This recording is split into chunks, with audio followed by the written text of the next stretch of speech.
Over 72 million telecommunication subscribers have been barred from making calls with their SIM, following the directive from the federal government to the telecommunications company. This is the Masters on Ground on TSLNIGERIA TV this morning. My name is Larry Brown, and with me on set today is my amazing co-host, Joy Matthew, and we are joined by a guest. Together, we will be discussing the topic, SIM blocking national identity crisis. Let's go on a quick break. Don't go anywhere because when we come back, you get to meet everyone on set. Stay tuned.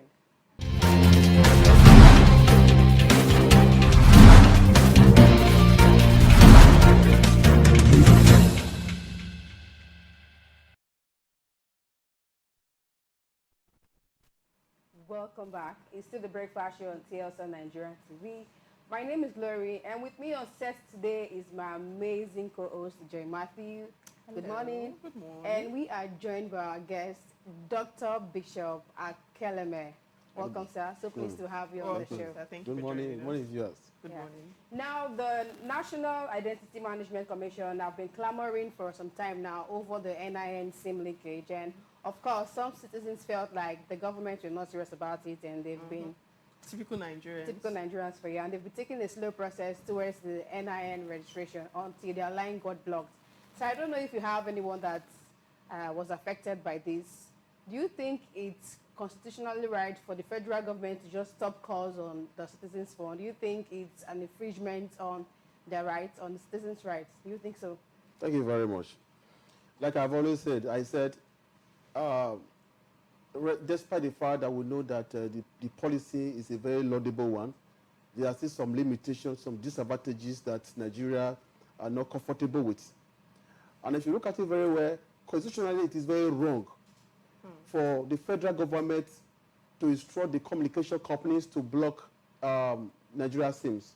You see, let me tell you something. If you look at the constitution very well, you discover that Section 31, Section 1 and Section 41, Section 1 has addressed the rights of a citizen to own a property and the right of a citizen for expression, for freedom of expression. So by the time you cut off the SIM of the citizens of this country for making the call, what you have just done, you have violated, you have infringed of the rights of the citizens of right of expression and right to what? To a property.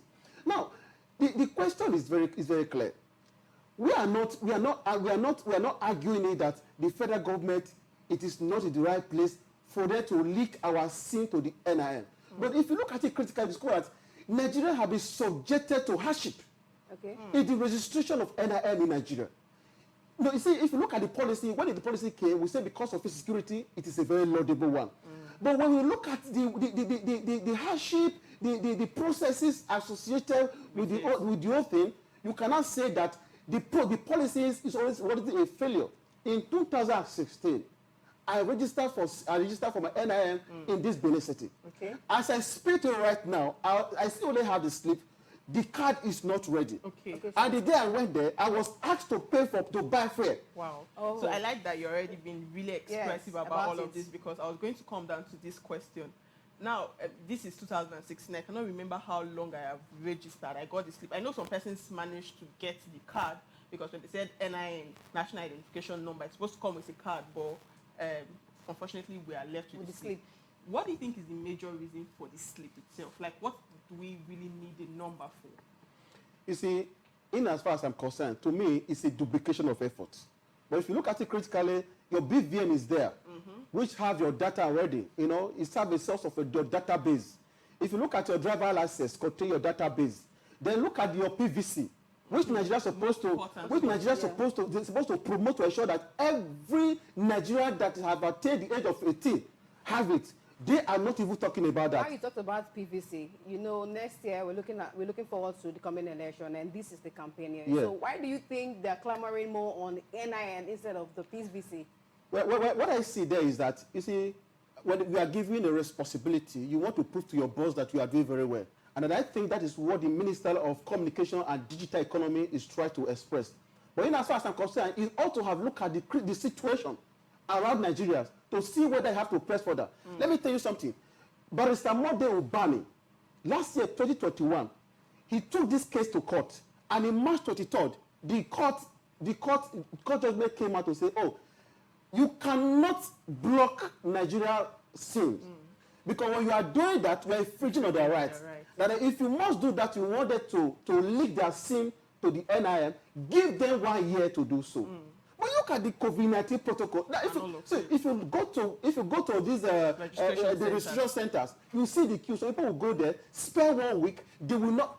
It's even leads to extortion. Talking about extortion. We're coming to that. Talking about the center, the NIN registration center. When you go there, of course, we are on TV that it's free. You don't have to pay. But when you go there, they are demanding money for it. You see, that is Nigeria's system for you. And like I told you before, you can imagine the way it is right now that is becoming very necessary and compulsory. What Nigerians are going through in the hearts of the officials. Apart from the fact that they have limited workforce, they also have few computers to handle this process. Nigeria is subjected to hardship, and as I speak to you right now, the COVID-19 protocol are no longer being observed. You see the congestion, and the officials. See, one of my friends just coming this morning that he was asked to pay some certain amount of money just to link. So tell yourself that you are a Nigerian. I want to have the Nigerian identification number. Let me tell you something. You see, I'm not even too happy with the whole process. This thing came the other time. All the telecommunication asked us to register our SIM. Your name, your address, everything about you. We went through that process. We did it because we feel that it will help to copy security in Nigeria. Yes. But do you know that after that, somebody will be kidnapped somewhere, will be taken to the bush, a telephone will be used to negotiate, and yet the telecommunication will never be able to locate the source of that, where that call is coming from, who owns that phone, and today we're talking about NRM. So if the previous system has failed, how sure this one will not disappoint us that we are not subjecting Nigeria to authorship? Okay, you just said something that was actually driving. I like that you brought it up. Now, the telecommunication, like you said, they're probably doing their jobs. Like, this is to prove that somebody is working. Minister of Communication is working. You said something about security. Do you think that this in any way, Nigerians are having a tough time registering SIMs, linking the NIN number to their SIMs, but do you think that this in any way, at the end of it, would be something profitable when it comes to our security? Because Nigeria as a country, we have a lot of issues at hand. Yes. Security issues like one of our biggest issues. Do you think this in any way is going to solve that? That is why I said I'm already disappointed in the policy.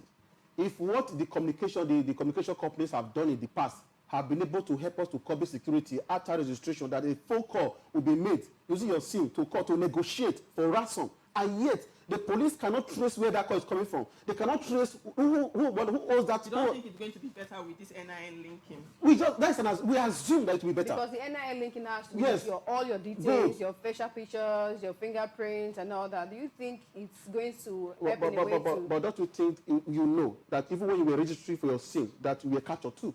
Were you not captured? Yes. I was captured.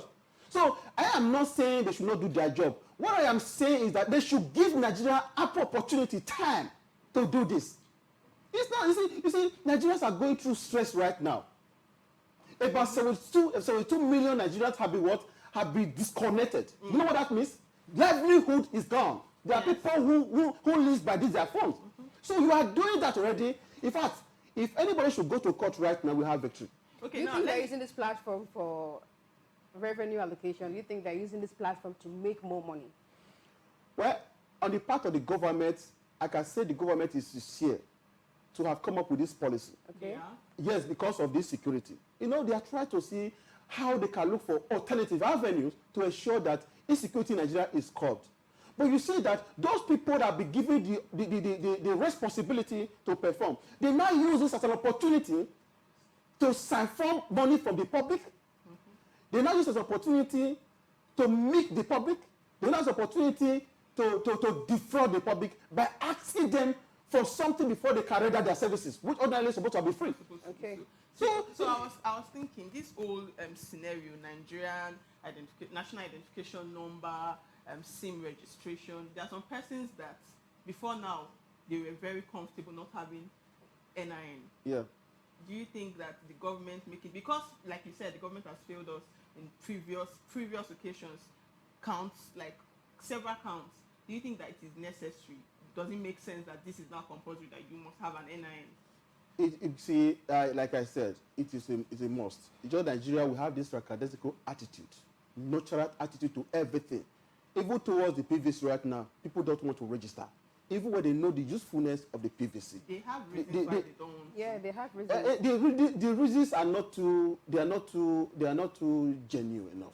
Because if you must have your PVC, if you don't have your PVC to vote, and at the end of the day, some leaders emerge, some bad leaders emerge. Okay, Dr. Bishop, let me give you an instance. Yes. A few weeks back, we were talking about the election, because this is the election year, and every conversation still borders around it. So it's quite disturbing that we are talking about NIN that has failed people and not PVC that could help people. I was out on the street and I asked people about their what their thought is concerning the election, and they got how prepared they were, the masses. And many persons said, fine, I have my PVC, but I'm not coming out to vote. And I was like, why? 90% of these persons said their votes do not count. Now these are people that they have seen that this thing is important. PVC is important. It's not just for identification's sake. It's important. It's going to use in changing whoever it is that comes into power. And now they've told you that you have failed me before, you have failed me the time before, I am not doing this again. What now would make people want to go out for NIN? Like something as, I don't want to say intangible, but something not as important as the voter's card. Let me tell you something. You just said something that's very important, crucial to me. You know, as a politician, I've already said something to people. I said, the problem we are facing today in Nigeria are caused by the electorate. You say you don't want to vote, that the one you have done before, you did not benefit anything. Remember that once you have the PVC, you are a custodian of power. You choose your leader. And I can tell you that with the amended electoral act now 2022, nobody can manipulate electoral results. So if you have your PVC and you refuse to go to the field at the end of the day, and bad leaders emerge, and you are in your home complaining that there are no roads, you complain that we don't have good schools, you complain that a lot of things are not going nowhere. You don't have right to do that, because you cannot complain about a system you are not going to be part of. The government said, go and leak your SIM to NIM. When the news came, I did my own, because I feel it's good, security-wise. But because we are black people, we are Nigerians, things does not go away the way we want them. I can even tell you that if you go to the National Identity Management Commission office right now, you will discover that if you are looking for information, you will not have them. That is how poor this country, technologically, this country is. Okay, you just said something now. You said something about the electorate being their problem. And I really hate to divert from what we're talking about, because what we're talking about is the SIM and NIN, but the electorate, they have the power, but they do not have the education. A week ago, we're talking about everybody is preparing for election year. The parties are preparing. We are seeing people emerge every day saying, oh, I am going out for this, I'm coming out for this. But the electorate that will put you in that position, they do not have the education. They do not, nobody is sensitizing the voters. Now, you just said something about the NIMC. The center itself, they cannot give us the answers that we want. If I go there now and ask them, okay, when will I get my card? I don't know. No. Okay, what is this slip used for? And they say, even if you ask them the main reason for NIN, you get to see different responses. So now that we have this, should I say, information breach, who should we turn to? Is it the NIN? Is it even the network providers themselves? I think they are also at a gridlock. They just want to, like you said, so it doesn't seem like communication minister is not working. So in a situation like this, what should the electorate, what should Nigerians hold as, okay, if at all, because I have listened to this program, this is why I'm doing this? You see, like the government agency, like the National Orientation Agency, have a whole lot of role to play in this regards. Sensitize people. Even if you look at some political, but even way, in our capacity, we are doing our best already to see how voters can be sensitized and educated on how to vote, and how to vote to the right people, on how to get the right people in power. But the issue we're having here is that the electorate have already conditioned their mind too. There's nothing you want to tell them that they will hear. What they have in their mind is that on the election day, who give me money, I vote for you. No, how about the sensitization for this national identification number? Because many persons like this one now, that's why I said the system, the policy has failed. Because many people don't even know the reason why they have to do this, apart from the fact that the government want to capture your data to know whether you are in Nigeria, to know who are nationals. So who is supposed to be responsible for that? You see, the government has an agency, and these people are being paid salary. What is the National Orientation Agency doing?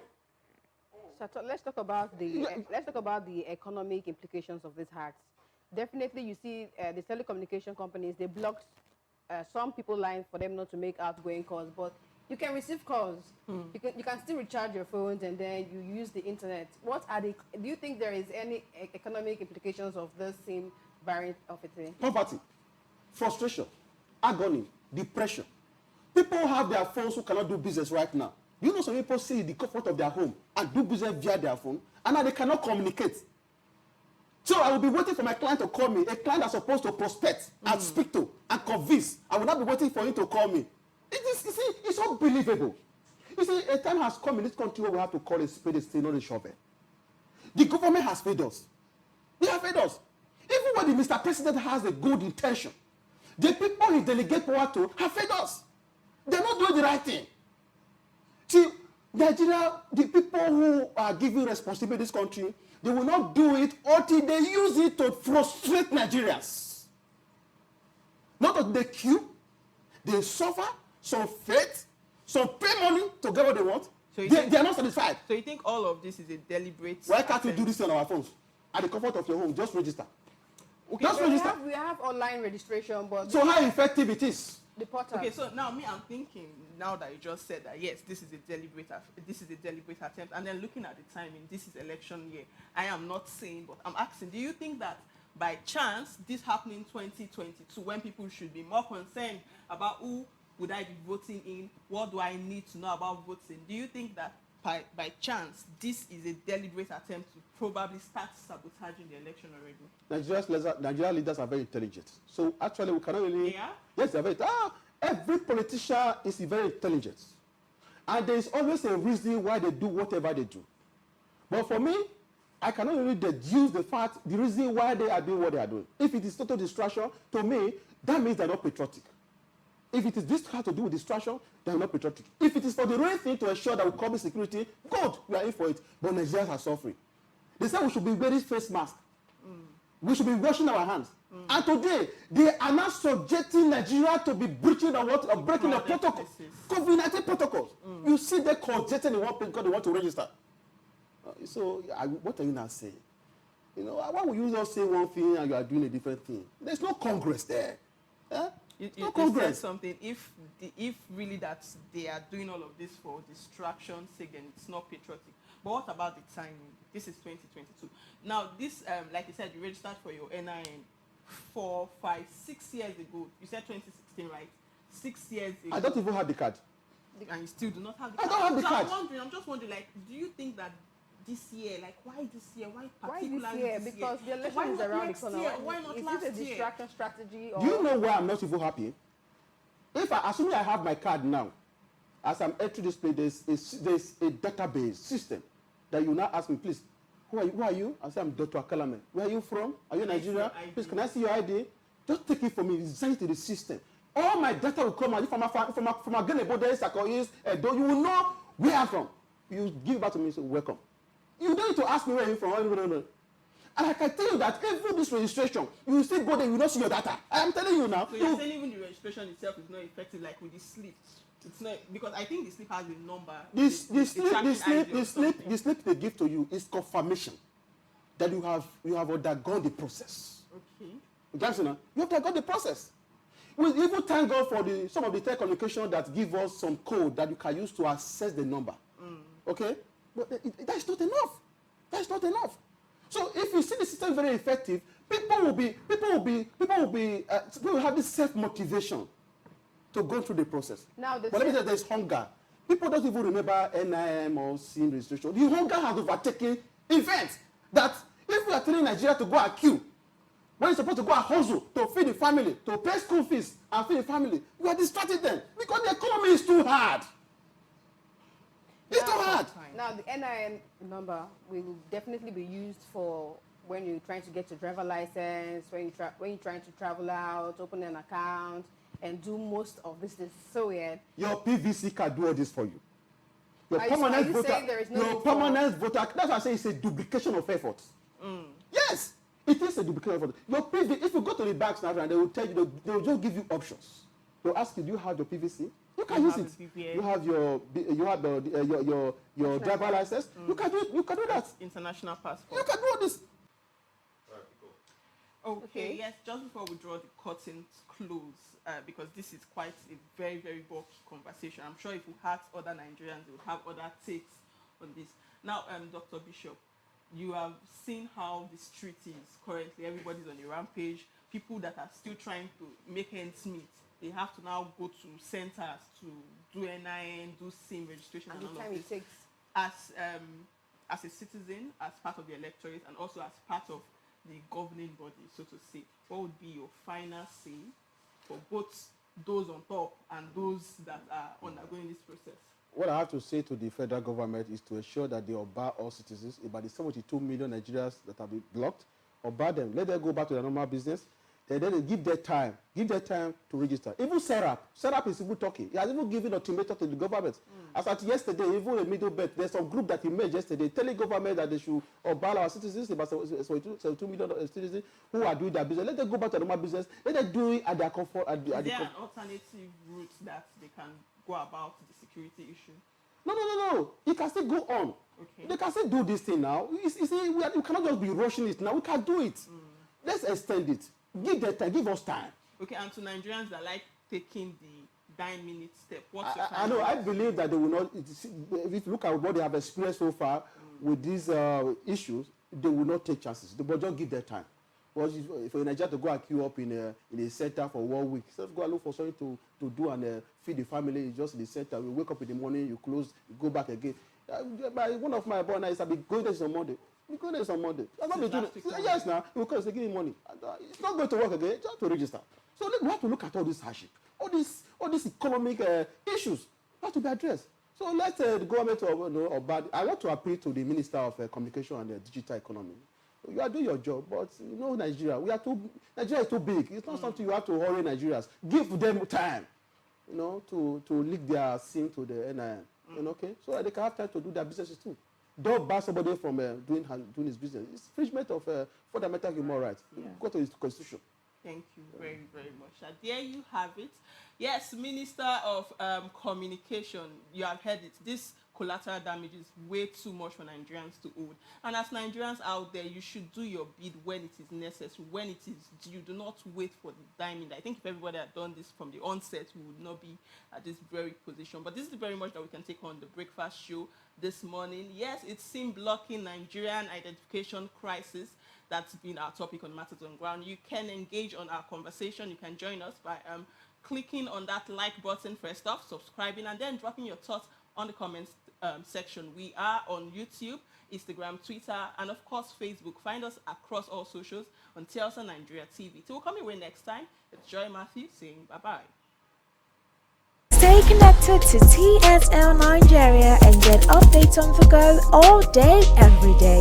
Subscribe to our YouTube channel on TSL Nigeria Space TV and join our online family.